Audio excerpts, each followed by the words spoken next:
నమస్కారం city news కి స్వాగతం 35వ డివిజన్లోని అబ్దుల్ కలాం షాదీఖానాను ఎమ్మెల్యే గల్లా మాధవి సందర్శించారు. షాదీఖానాలో ఉన్న పలు సమస్యలపై ముస్లిం మత పెద్దలతో చర్చించారు. పట్టాభిపురంలోని అబ్దుల్ కలాం షాదీఖానాను ఎమ్మెల్యే గల్లా మాధవి పరిశీలించిన అనంతరం మీడియాతో మాట్లాడారు. గత షాదీఖానా కమిటీ ఎన్నో అక్రమాలకు అవకతవకలకు పాల్పడ్డారని మండిపడ్డారు. ఆగిపోయిన బిల్డింగ్ నిర్మాణాన్ని అధికారులతో చర్చించి త్వరలో పూర్తి చేయిస్తానని హామీ ఇచ్చారు. షాదీఖానా స్థలం ఆక్రమణలను అడ్డుకుని నూతన కమిటీని ఏర్పాటు చేస్తామని తెలిపారు. ఈ కార్యక్రమంలో లాల్ వజీర్, ఈరంటి వరప్రసాద్, ముస్లిం మత పెద్దలు పాల్గొన్నారు. చూస్తున్నాము 5 సంవత్సరాల నుంచి ఏదైతే ఈ షాదీఖానా కమిటీ ఏదైతే ఉందో ఎన్నో అవకతవకలకి మనకి ఎన్నో అక్రమాలకి పాల్పడి నిజంగా పేదలకి అందాల్సిన ఈ యొక్క మంచి అవకాశాన్ని అందుకోలేని పరిస్థితికి కూడా తీసుకొచ్చిన క్రమంలో కొత్త కమిటీ ఫామ్ చేసుకోవాల్సిన అవసరం ఉంది. చాలా ఫాస్ట్గా ఈ నెలాఖరు లోపుగా ఇక్కడ కమిటీని ఫామ్ చేసి ఒక మంచి నాయకత్వాన్ని షాదీఖానాకి అందించబోతూ ఉన్నాము. మా అందరి ప్రతినిధులు కూడా దీనికి బద్దులై ఉన్నాము. మరి కౌన్సిల్లో దీన్ని ఏ విధంగా ముందుకు వెళ్ళాలి, వెనకాల బిల్డింగ్కి మరి ఇంకా 40 నుంచి 50 లక్షలు పనులు మిగిలిపోయాయని మన కార్పొరేటర్ సిటీ బస్ బాబు గారు మా దృష్టికి తీసుకురావడం జరిగింది. వాటిని కూడా కార్పొరేషన్లో పెట్టి కార్పొరేషన్ సిబ్బందితో ఒకసారి సంప్రదించి ఆ నిధులను కూడా చాలా త్వరితగతిన ఏర్పాటు చేసి ఆ యొక్క బిల్డింగ్ని సంపూర్ణం చేసి అది ఏ కార్యక్రమం కోసం అయితే దాన్ని నిర్మించడం జరిగిందో దాన్ని సఫలీకృతం చేసే బాధ్యత కూడా మేము తీసుకుంటామని చెప్పి పెద్దలందరికీ చెప్పడం జరిగింది. సంగడగుంట కబడ్డీగూడెం ప్రాంతంలో ఎమ్మెల్యే నసీర్ అహ్మద్ పర్యటించారు. అక్కడి సమస్యలను స్థానికులను అడిగి తెలుసుకున్నారు. డ్రైనేజీలు, విద్యుత్ ట్రాన్స్ఫార్మర్ల సమస్యలను గుర్తించామని ఎమ్మెల్యే నసీర్ అహ్మద్ వెల్లడించారు. పీకలవాగు వలన ప్రజలు ఎంతో ఇబ్బందులు పడుతున్నారని అన్నారు. అధికారులతో చర్చించి వెంటనే శానిటేషన్, డ్రైనేజ్, కరెంటు ట్రాన్స్ఫార్మర్లను మరమ్మతులు చేయిస్తానని తెలిపారు. రానున్న వర్షాకాలంలో సంగడగుంట ప్రాంతంలో మురుగునీరు ఇళ్లలోకి రాకుండా చర్యలు తీసుకుంటామని హామీ ఇచ్చారు. ఈ కార్యక్రమంలో కార్పొరేటర్ సంకూరు శ్రీను, గౌస్, చల్లా ఆంజనేయులు, కలాం తదితరులు పాల్గొన్నారు. రాబోయేటువంటి రోజుల్లో సంగడగుంట ప్రాంతంలో ప్రతి ఒక్క అవసరాన్ని కూడా గుర్తించి వారికి కావాల్సినటువంటి మౌలిక వసతులన్నీ కూడా ఏర్పాటు చేస్తూ ముఖ్యంగా ఈ ప్రాంతంలో ఇబ్బందిగా ఉన్నటువంటి పీకలవాగు డీసిల్టేషన్ ఏదైతే ఉందో పీకలవాగుని సిల్టేషన్ కార్యక్రమాన్ని కూడా వేగవంతం చేస్తూ తప్పకుండా రాబోయేటువంటి వర్షాకాలంలో సంగడగుంట కబడ్డీగూడెం ప్రాంతంలో ఎక్కడ కూడా మురికి నీరు ఇళ్లలోకి వచ్చేటువంటి పరిస్థితి లేకుండా ముందు అధికారులను అప్రమత్తం చేస్తూ ఆ కార్యక్రమాలన్నీ కూడా పూర్తి చేస్తామని చెప్పి తెలియజేస్తాం. కౌలు రైతుల ఇబ్బందులు, ప్రభుత్వ బాధ్యత, ప్రజల కర్తవ్యం అనే అంశాలపై ఏపీ కౌలు రైతుల సంఘం జిల్లా సమితి ఆధ్వర్యంలో రౌండ్ టేబుల్ సమావేశం సిపిఐ కార్యాలయంలో జరిగింది. కొత్తపేట మల్లెలింగమంలో జరిగిన రౌండ్ టేబుల్ సమావేశంలో అధ్యక్షులు కంజుల విఠల్ రెడ్డి, సిపిఐ జిల్లా కార్యదర్శి జంగాల అజయ్ కుమార్ మాట్లాడారు. రాష్ట్రంలో కౌలు రైతుల పరిస్థితి దయనీయంగా తయారైందని అన్నారు. కౌలు రైతుల కార్డులు అందక అప్పుల పాలై ఆత్మహత్యలు చేసుకునే పరిస్థితి నెలకొందని ఆవేదన వ్యక్తం చేశారు. రాష్ట్ర ప్రభుత్వం తక్షణమే స్పందించి కౌలు రైతులకు కౌలు కార్డులు, బ్యాంకు లోన్లు అందే విధంగా చర్యలు తీసుకోవాలని కోరారు. అకాల వర్షాలతో నష్టపోయిన రైతులకు నష్టపరిహారం చెల్లించాలని డిమాండ్ చేశారు. ఈ నెల 13వ తేదీన కలెక్టర్ కార్యాలయం వద్ద ధర్నా కార్యక్రమం నిర్వహిస్తామని, ప్రతి కౌలు రైతు పాల్గొని విజయవంతం చేయాలని పిలుపునిచ్చారు. ఈ కార్యక్రమంలో కౌలు రైతు సంఘాల నేతలు, సిపిఐ నాయకులు పాల్గొన్నారు.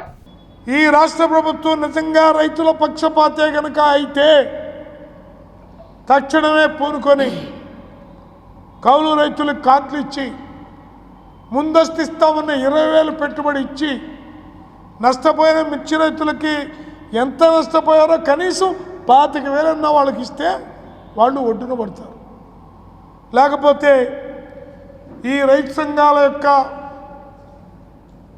ఐక్య కార్యాచరణ కమిటీకి ఇక్కడున్నటువంటి వామపక్ష పార్టీలు కూడా తోడవుతాయి. ఉద్యమాన్ని తీవ్రతరం చేస్తాం.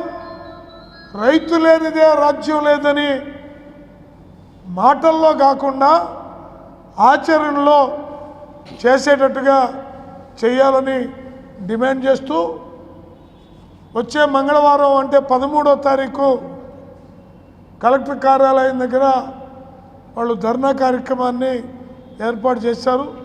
దానికి కౌలు పొలం చేసేటటువంటి రైతులంతా, సమస్యతో సతమతం అయ్యే రైతులంతా ఆ ధర్నాలో పాల్గొని మన బాధల్ని కలెక్టర్ గారికి వివరించుకుందాం.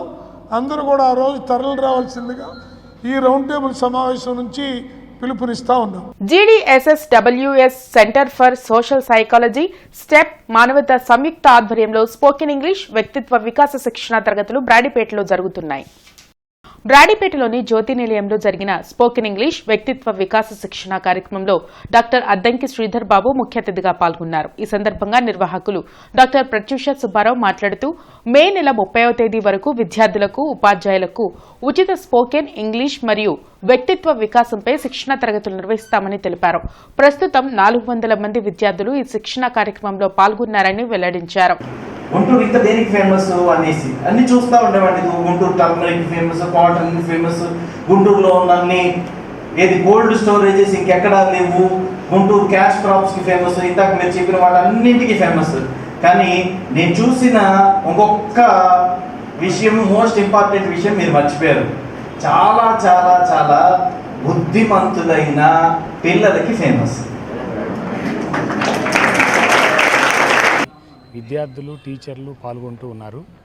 విద్యార్థుల్లో ఉన్నటువంటి ఆత్మన్యూన్యతా భావాన్ని పోగొట్టి తద్వారా ఆత్మవిశ్వాసాన్ని నింపి వాళ్ళని శక్తివంతమైనటువంటి యువకులుగా, సమాజానికి పనికొచ్చేటువంటి యువకులుగా తయారు చేయటమే లక్ష్యంగా ఈ 1 నెల శిక్షణా శిబిరం నడుపుతా ఉన్నాం. ఈ శిక్షణా శిబిరంలో వ్యక్తిత్వ వికాసం క్లాస్ తీసుకోవడానికి ఈ రోజున భారతదేశంలోనే IAS పరీక్షల్లో అత్యంత మార్కులు సాధించినటువంటి అద్దంకి శ్రీధర్ బాబు గారు క్లాస్ తీసుకుంటా ఉన్నారు. అట్లా వ్యక్తిత్వ వికాసంలో నైపుణ్యులు, సైకాలజిస్టులు, మేధావులతో కూడా ఈ నెలలో కొన్ని క్లాసులు నిర్వహిస్తూ ఉన్నాం. గుంటూరులో ఉన్నటువంటి కొన్ని వేల లక్షల మంది పిల్లల్ని, ప్రజల్ని చైతన్యవంతుల్ని చేసి స్టూడెంట్స్ అందరినీ మంచి మోటివేషనల్ క్లాసెస్ ఇచ్చి వాళ్ళని మంచి మార్గంలో వెళ్ళేలాగా చేశారు. ఈ అద్దంకి శ్రీధర్ బాబు గారు లాంటి అధికారులకు మానవతా స్వచ్ఛంద సేవా సంస్థ తరఫున ఈరోజు ఈ వీడ్కోలు కార్యక్రమానికి, సన్మాన కార్యక్రమానికి వచ్చినటువంటి అందరికీ నమస్కారాలు. ఆయుష్మాన్ భారత్ నిబంధనల ప్రకారం ఉద్యోగ భద్రత కల్పించాలంటూ Andhra Pradesh mid level health provider community health officers association ఆధ్వర్యంలో కలెక్టరేట్ నుంచి ర్యాలీ నిర్వహించారు. ఏపీఎంసీఏ ఆధ్వర్యంలో జరిగిన ర్యాలీ కార్యక్రమంలో జిల్లా ప్రెసిడెంట్ ప్రవళిక మీడియాతో మాట్లాడారు. ప్రజలు ఇంటి వద్దకే వైద్యం అంటూ వైద్య సేవలు అందిస్తున్న తమకు గుర్తింపు లేదని ఆవేదన వ్యక్తం చేశారు. NHM ఉద్యోగులతో సమానంగా 23% వేతన సవరణ జరగాలని విజ్ఞప్తి చేశారు.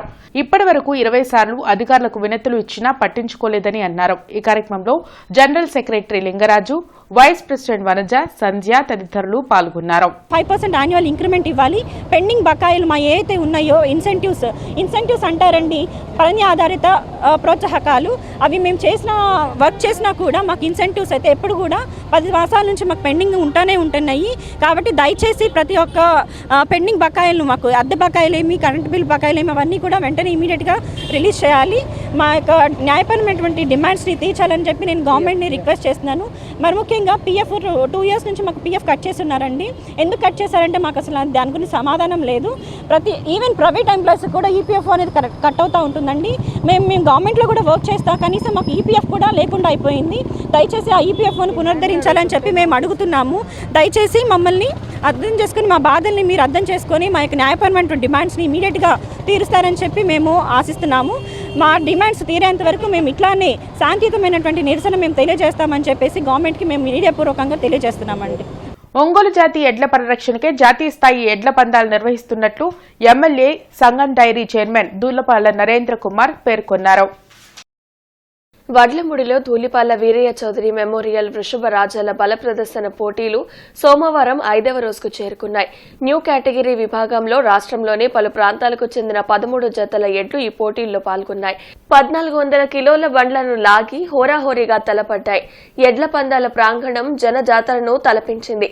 5వ రోజు MLA Dhulipalla Narendra, ZP chairperson కత్తెర హెన్రీ క్రిస్టీనా పోటీలను ప్రారంభించారు. ఈ సందర్భంగా జరిగిన సభలో రైతులకు ప్రోత్సాహక బహుమతులు బహుమతులు ప్రదానం చేసి అనంతరం హెన్రీ క్రిస్టీనా మాట్లాడారు.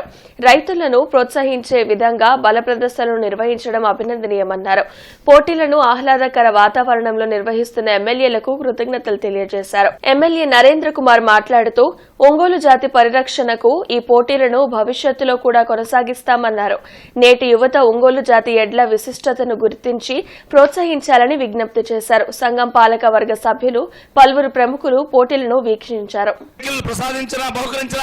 ధూళిపాల సింగారావు గారిని వేదిక మీద రావాల్సిందిగా కోరుతా ఉన్నాం. ధూళిపాల సింగారావు గారిని వేదిక మీద రావాల్సిందిగా కోరుతా ఉన్నాం. ధూళిపాల సింగారావు గారికి మన ముఖ్య అతిథులు ధూళిపాల వీరయ్య చౌదరి.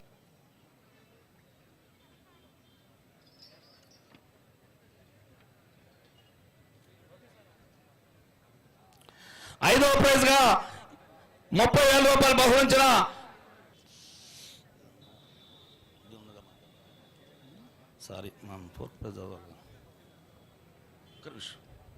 కేంద్రంలోని బీజేపీతో రాష్ట్రానికి ఎలాంటి ఉపయోగం లేదు, కాదు ఉపయోగపడింది ఆ పార్టీ నేతలు నిరూపిస్తే నేను గాంధారినని ఒప్పుకుంటాని పీసీసీ అధ్యక్షురాలు వైఎస్ షర్మిల అన్నారు. విజయవాడలో సోమవారం ఆమె విలేకరులతో మాట్లాడారు. నేను గాంధారిని కాదు, బీజేపీ నేతలే కౌరవులంటూ ఆమె ఎదురుదాడి చేశారు. మద్దతు ధరపై కూటమి ప్రభుత్వం రైతులను మోసం చేస్తుంది. అకాల వర్షాల వల్ల పంట, ఆస్తి, ప్రాణ నష్టం తీవ్రంగా ఉంది. ఎక్కడ చూసినా తడిచిన ధాన్యమే కనిపిస్తుంది. రాలిపోయిన మామిడి, కూలిన అరటి చెట్లు పొలాల్లో కనిపిస్తున్నాయి. దాదాపు 5 లక్షల ఎకరాల్లో పంట నష్టం జరిగింది. ఈసారి దాదాపు 20 లక్షల టన్నుల ధాన్యం పండింది. కూటమి ప్రభుత్వం 13 లక్షల టన్నుల ధాన్యాన్ని మాత్రమే కొనుగోలు చేస్తుంది. ప్రభుత్వ నిర్లక్ష్యం రైతులకు శాపంగా మారింది. రాష్ట్రంలో ఏ పంటకు ప్రకటించిన మద్దతు ధర లభించడం లేదు అంటూ ఉదాహరణలు సహితంగా షర్మిల విమర్శ చేశారు. కాబట్టి ఆ తర్వాత దేశవ్యాప్తంగా ముఖ్యంగా బీసీల నుండి ఈ కులగణన జరగాలి అన్న డిమాండ్ పెరిగింది. కాబట్టి బీజేపీ పార్టీ కులగణన చేయకపోతే రాబోయే ఎన్నికల్లో స్టేట్ ఎలక్షన్స్ లో బీజేపీ పార్టీకి నష్టం జరుగుతుంది అని గ్రహించిన బీజేపీ పార్టీ ఈరోజు కులగణనకి ఒప్పుకుంది. కేవలం ఒత్తిడి వల్ల, కేవలం రాజకీయ అవసరానికి, ఇష్టంగా కాదు. అయినా కూడా ఇది కాంగ్రెస్ పార్టీ చేసిన పోరాటం వల్ల ఈ విజయం లభించింది. కాబట్టి కాంగ్రెస్ పార్టీ దీన్ని పూర్తిగా స్వాగతిస్తుంది. ఇప్పటికీ కూడా బీజేపీ ప్రభుత్వాన్ని కాంగ్రెస్ పార్టీ డిమాండ్ చేస్తుంది. ప్రతి 10 సంవత్సరాలకు చేయాల్సిన జనగణన ఇంతవరకు మీ పుణ్యమాని జరగలేదు. మీరు అధికారంలోకి వచ్చిన తర్వాత ఇప్పటికైనా మీరు జనగణన, ఈ కులగణన ఎప్పుడు చేస్తారో, దీనికి టైం లైన్ ఏమిటో, ఎప్పటికల్లా పూర్తి చేస్తారో ప్రజలకు చెప్పాల్సిన అవసరం. ఇవి ఇప్పటివరకున్న వార్తా వివరాలు. మరికొన్ని వార్తా విశేషాలతో మళ్ళీ కలుద్దాం. అంతవరకు సెలవు. నమస్కారం.